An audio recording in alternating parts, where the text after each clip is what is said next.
What's the most Florida thing you could possibly drink on a hot day? Is it an iced tea, maybe lemonade, or maybe it's both? Yeah, I'm talking about the classic Arnold Palmer. Now, I know we've all had one at some point, whether you were out on the golf course or heck, even at a backyard barbecue.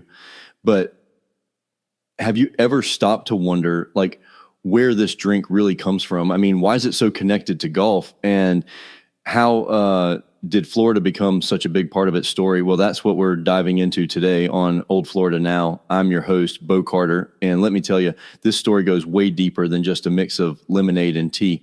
We're going to explore everything from the legend himself, Arnold Palmer, to how this drink became a staple here in the Sunshine State. You know, it's a little sweet, a little tart, just like Florida, right?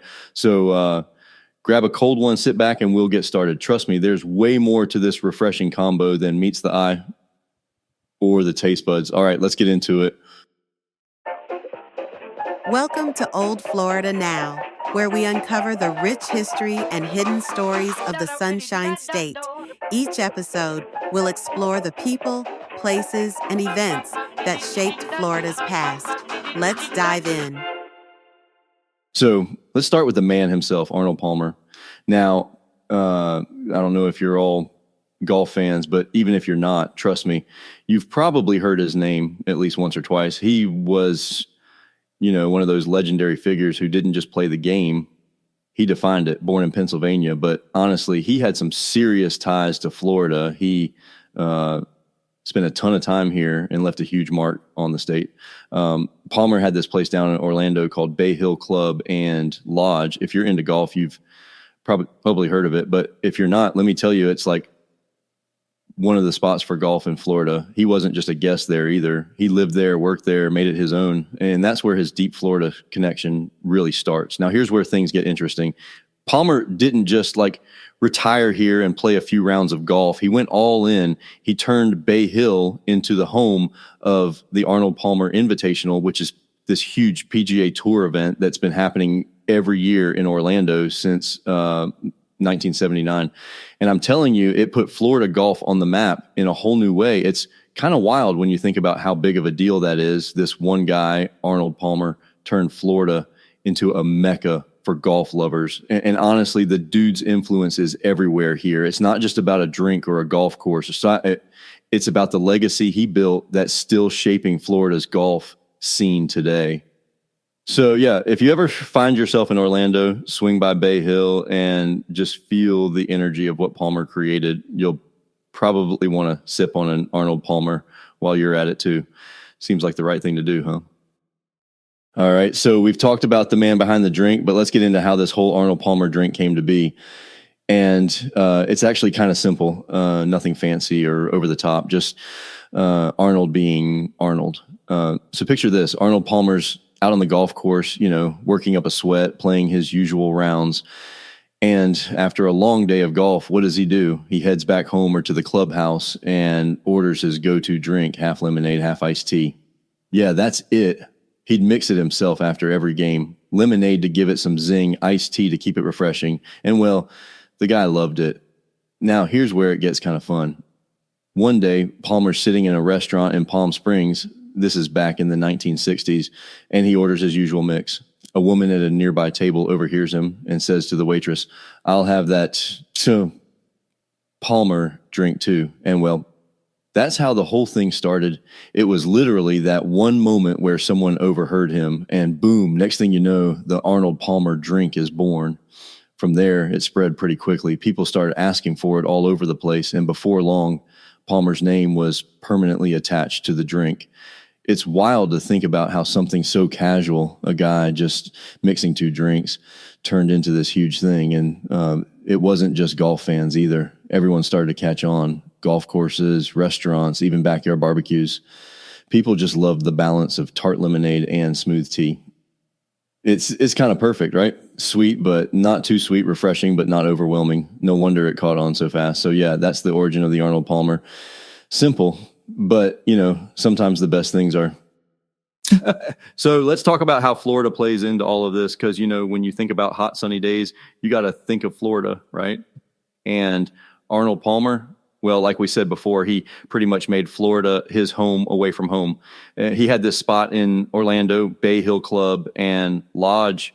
It was more than just a golf resort. It became his home base where he'd spend a ton of time. And of course, being the legend that he was, Palmer would host guests there all the time. And what's the one thing he'd always offer them? You guessed it, his signature drink, half lemonade, half iced tea, pretty much became the unofficial beverage of Bay Hill. And honestly, if you've ever been to Florida, you get why this drink took off here. I mean, it's hot down here, really hot. So a drink that's refreshing but not too heavy, yeah, that's going to hit the spot. It's perfect for those Florida afternoons on the golf course, or heck, even if you're just hanging out by the pool. What's wild is how much Palmer's influence in Florida helped push the drink into pop culture. With him being involved in all these golfing events like the Arnold Palmer Invitational in Orlando, the drink became a staple at golf clubs and beyond. It wasn't just for the golf crowd anymore. It spread into local culture. Now, whether you're in Orlando or any other part of Florida, you'll see people ordering an Arnold Palmer at restaurants, diners, wherever. It's kind of a Florida thing now, you know? So, yeah, Palmer's presence in Florida didn't just shape golf here. It really helped turn his little drink into a household name. If you're in the Sunshine State and not sipping on an Arnold Palmer, are you even doing it right? All right. Now, here's where the story of the Arnold Palmer drink really takes off. So we've got this drink that Palmer, just kind of casually invented. And by the 2000s, it was already a pretty big hit among golfers and folks who knew about it. But then things got kicked up a notch when Arnold Palmer teamed up with Arizona Beverages. And honestly, that's when the drink went from a popular clubhouse staple to like everywhere Arizona started officially producing and marketing the Arnold Palmer drink. And suddenly you didn't have to be at a golf course to get one. You could just pop into any convenience store or gas station and boom, there it was, sitting in those giant cans with Palmer's face right on the label. It was like the perfect partnership because Arizona's whole vibe is affordable, refreshing drinks, and that's exactly what the Arnold Palmer is. Now, they didn't stop there. Arizona launched different versions of the drink, too. You've got your classic, but then they came out with diet versions, sugar-free versions, even a spiked version for those days when you're feeling a little more adventurous. It just showed that the drink had such broad appeal. You didn't have to be a golfer or even know who Arnold Palmer was to love it. And, this whole partnership wasn't just about selling drinks. It kind of connected back to Palmer's work in Florida. Arizona Beverages has this focus on sustainability, recyclable packaging and all that. And Palmer was really big on giving back, especially here in Florida. He helped found the Arnold Palmer Hospital for children and Winnie Palmer Hospital for women and babies in Orlando, which are still doing incredible work today. So in a way, the success of the drink is tied into this bigger picture of Palmer's legacy of caring for people and the planet. So yeah, what started as a simple mix of lemonade and iced tea, thanks to Arizona, became this massive global thing. And the best part, you don't have to be sweating it out on the golf course to enjoy one.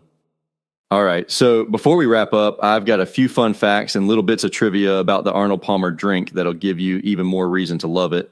And hey, maybe impress your friends the next time you order one. First off, the classic recipe is super simple, right? Half iced tea, half lemonade. But here's the thing. Some folks like to tweak that a little. I've heard people say they prefer more tea, maybe like a 3-to-1 ratio or more lemonade if they're feeling extra tangy. So if you're someone who likes a little more kick in your drink, you can totally adjust the ratio to your liking. I mean, there's no wrong way to enjoy an Arnold Palmer, right?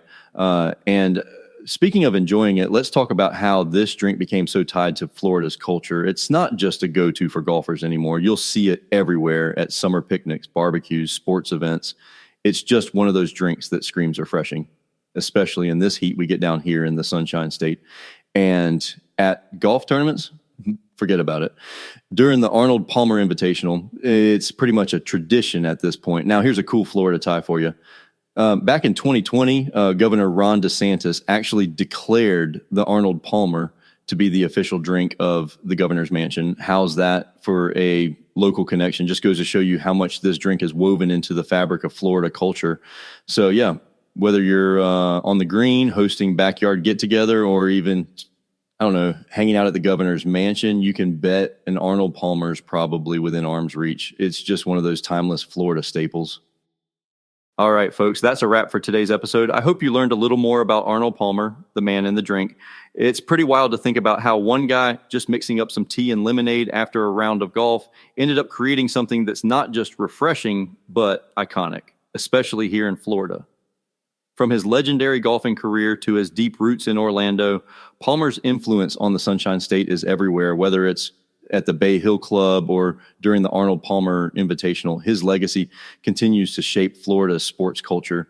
And let's be honest, nothing says Florida quite like cooling off with an Arnold Palmer under the hot sun, right? So next time you're out at one of our iconic Florida golf courses, or maybe visiting a historical landmark, treat yourself to an Arnold Palmer. It's not just a drink, it's a slice of Florida history in a glass. Thanks for tuning in to Old Florida Now. I'm Bo Carter, and I'll catch you on the next episode. Cheers, y'all. Thanks for listening to Old Florida Now. Stay tuned for more stories from the Sunshine State's past. Until next time.